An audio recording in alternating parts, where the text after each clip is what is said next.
guys, so I actually have a video up for this week. I know, it's so weird. I'm actually gonna stay on top of things for once. I don't know, I'm just more excited about the videos now and the rating system that I came up with and all of that, so I hope it works for you guys. But what I basically did is I have an overall score that I'll say after I list these scores of 5 categories, and I think these are a solid 5 categories that people would care about to know about movies, so that way it gives you more information than me just babbling on about the plot and whether I liked it or not. The categories are acting, plot, scare factor, characters, and effects, and then I'll go through likes and dislikes, a few that are neutral, that are not going to give anything away about the you know, if there's a twist or something, and then I'll go through spoilers at the end of the video, which I'll warn you guys beforehand if you don't want to know, like the ending of the movie, for instance, because I want to delve more into spoilers in the end of the movies and just that kind of stuff too, because some people actually like to know about it before they watch it, or they've already seen the movie and want to hear somebody's opinion about it, and I think that is a good way to go with it. So that's what I came up with. Let me know if this kind of structure works for you. So the 5 categories. First one, acting. I gave it a 7 out of, oh my god, I didn't even say the the title of the movie. A little bit rusty on this whole review process. I didn't even tell you what movie I'm reviewing, even though it's in the title and you guys know already. Anyways, Scream Encounters 2. I've been meaning to watch this movie forever. Finally watched it. And I'm gonna talk about it now, so god, I feel so retarded. Acting, 7 out of 10 is what I gave it, because I mean, Grave Encounters, it's more of like a independent type movie. I mean, it was at the Tribeca Film Festival in Canada, and it's a Canadian American movie, and it has some good actors in it, some of them not so good, some of them are pretty horrible. No offense to those actors or anything, but I mean, Grave Encounters isn't best known for its acting, it's known for its scares, so 7 out of 10 for acting. Wasn't all that amazing. The kid who plays Alex in Grave Encounters 2, who's the main character, he also was in Trick or Treat, but it said Vampire Kid. I don't know who that is. I haven't watched Trick or Treat in a long time, but he's done some other things, so good for him. The plot. Okay, I gave it a 9 out of 10 because I loved the concept. So the beginning of the movie starts out with all these YouTube horror reviewers like myself. I'm not in it. Like myself though, that are reviewing this movie, which I was so disappointed because I reviewed that movie and I wish they would have used my clip. I would have been so honored. Anyway, so they did little clips of people reviewing Grave Encounters and saying how scary it was, a bit stupid, blah blah blah. And then the last clip is Alex, who ends up being the main character of the movie. He reviews horror movies on YouTube, and he talked about Grave Encounters, and so looking more into it, he starts to believe it's real because he gets a message from a YouTube user called Death Awaits, and so on and so forth, and that's kind of where the plot goes on, but he thinks it's all real, and I think that's really cool. So I gave it a 9 out of 10 on that. The beginning plot and the large picture of the plot, when you go into more details of the plot, I wasn't so much a fan, which I'll talk about in the spoilers at the end. There are some things I did not like about this movie, and some things I strongly disliked, so we'll get into that. Scare factor, 9 out of 10, because it was awesome. It had the same creepy creatures with the large mouth and everything as the first one, and so that was so cool.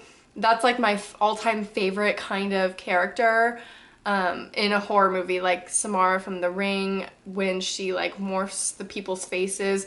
That's like my favorite kind of thing in scary movies, and so it always creeps me out, and so I loved that. And I honestly, there was at one point where I did watch this by myself, so at one point I was like so freaked out and I was so scared I didn't want to move, so I'll get to that point as well. Characters, 6 out of 10, I'm afraid. They weren't very developed. They didn't really change. They weren't round characters at all. They were all pretty flat.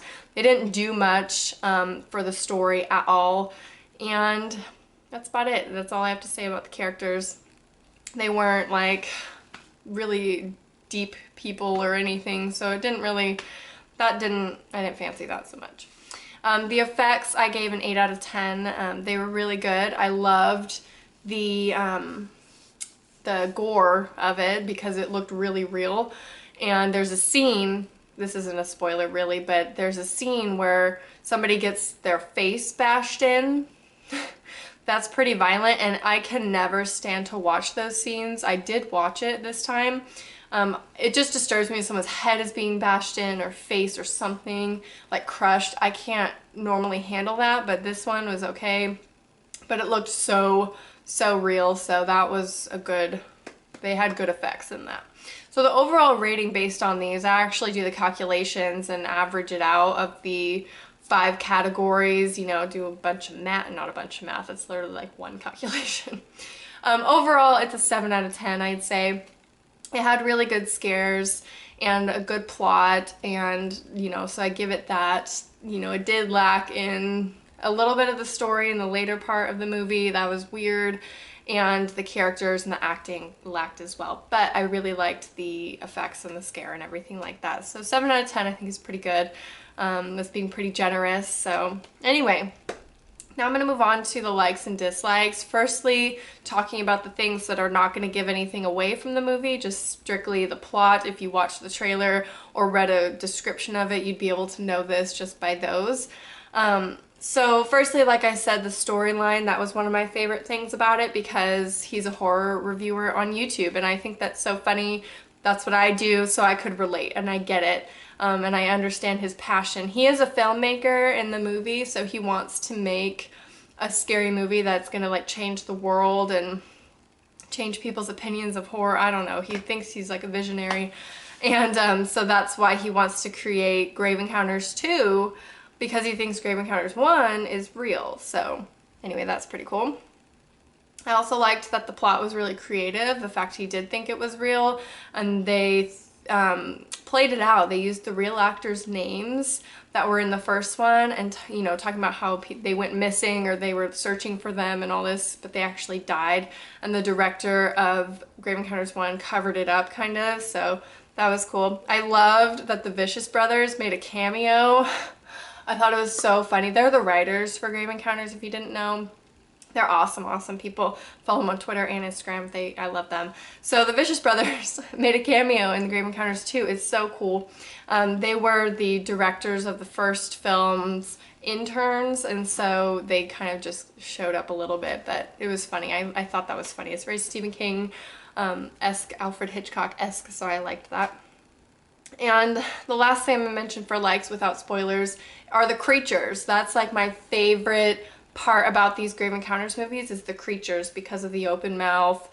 They're so scary. Like if you look at the movie poster for Grave Encounters 2, that scene, first of all, that thing is like 7 or 8 feet tall, and so he is a ginormous creature running after you. Like, oh my gosh, that part was so scary. But my favorite part was when they're in the psych ward, or not the psych ward, it's a mental hospital, the children's ward, and they see a little girl.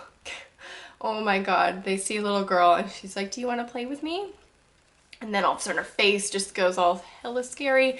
That's my favorite scene because that's the one that gave me like chills. I was so freaked out just watching because she's just sitting there on the edge of the bed with like a doll or a bun, I don't know, a stuffed animal. And she's just sitting there and oh my god, it was so scary. So that was awesome. And then one dislike to mention without spoilers is the acting wasn't that great, and it kind of gets to me sometimes when you can tell that they're acting because it brings you out of the mode of the movie. Like you want to be really into it, but at the same time, if the acting's really bad, it kind of drags you out. So that kind of disappointed me a little bit. So now I'm gonna get into some spoilers. If you don't want to know about the plot furthermore or the ending or anything like that, I would turn off the video. So sayonara. If you want to hear about what I think about the ending of the movie and all that, then stick around. One thing I liked, well, another thing I liked was the, I guess I'll go into the things I didn't like. Let's do that first. The things I did not like that were at the end of the movie was that Lance Preston returns. So they are going through everything and they bump into Lance Preston, and Lance Preston is the guy in the first one who does Grave Encounters, the TV show. And so they find him. He's been there for 9 years. Okay, let's just think about that for a second. How would you survive on rats for 9 years? Drinking out of toilet water? I don't know. But they had that in there. I wasn't a fan of it. I thought it was kind of a cop-out that they couldn't finish the movie. So they were like, oh, we'll just throw Lance Preston in here and we'll finish it up that way. Unless that was their plan all along, I feel like it was kind of an afterthought to just kind of have him in there. So, I mean, I didn't like it at first. It kind of grew on me because his acting, this is the thing that I like about it, his acting improved. He plays an awesome, crazy person, because obviously if you're trapped in a mental hospital for 9 years that's abandoned with creatures all over the place, you're gonna go crazy. So he plays an awesome mental person, and I loved that. He was phenomenal. It's just creepy enough where you're disturbed by his actions and what he's saying. He's just kind of like babbling on, like, Kyle's got the keys, Kyle's got the keys. It was so creepy. But he's still like, you feel bad for him that he's been in there for 9 years and you want him to be able to escape. And so I liked that afterwards. After the fact I got over that they put him in the movie again, I liked that he was in the movie because he was a cool character. If anything, he was the most round character of them all. And okay, then the other thing, there's 2 more things I didn't like. The concept of the door at the end, the big red door that is just kind of stationary. There's no walls around it. It's just a door that you can open. I mean, they can't open it, but it's like chained closed. And Lance Preston thinks that that is his exit because he's opened every single door in the building except that one. So he feels like that's the exit.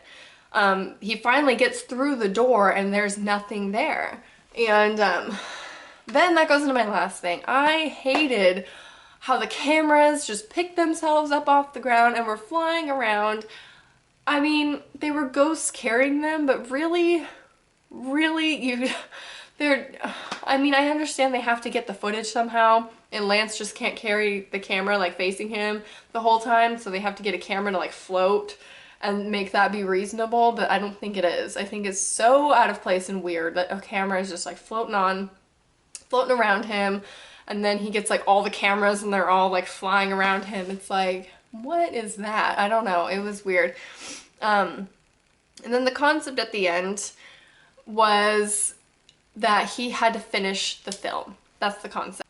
So Alex, who's the main character, he realizes that he has to finish the film in order to get out or to escape. Otherwise, he'll just go back. And the reason why they know that they'll just go back to that place is because they get out. There's 3 of them, and they get in their van, they get out of the building, drive to the hotel, get in the elevator, and when they exit the elevator, they're still in the same corridor that they were in the psych hospital. It's like, that was weird enough. It was so Stephen King how you see in 1408 how they escaped and then they were just right back where they were. And, you know, that I feel like was to fill time because that was not necessary. I mean, it was necessary to know that that's how he knew he was going to come back in if he didn't finish the film. So he finished the film. The ending was so weird where he bashed his, I think it's his girlfriend, but they're not really sure on that. They're kind of dating. I don't know what they are. He bashes her face in and he's like, you always wanted your big debut death on camera to be epic, right? And she's like, what are you talking about? And then he bashes her face in and that was really disturbing. But he gets out and then he goes back to the director and they make Grave Encounters 2. And then they're like, oh, this is all fake. Everything you've seen is fake. But you can tell that they're lying, but obviously it is fake because it's a movie. But I like how they go back and forth with, you know, the real, the fake. Is it real? Is it fake? But obviously it's fake because we know it's fake. But that made no sense whatsoever. That's basically all the points that I wanted to talk about.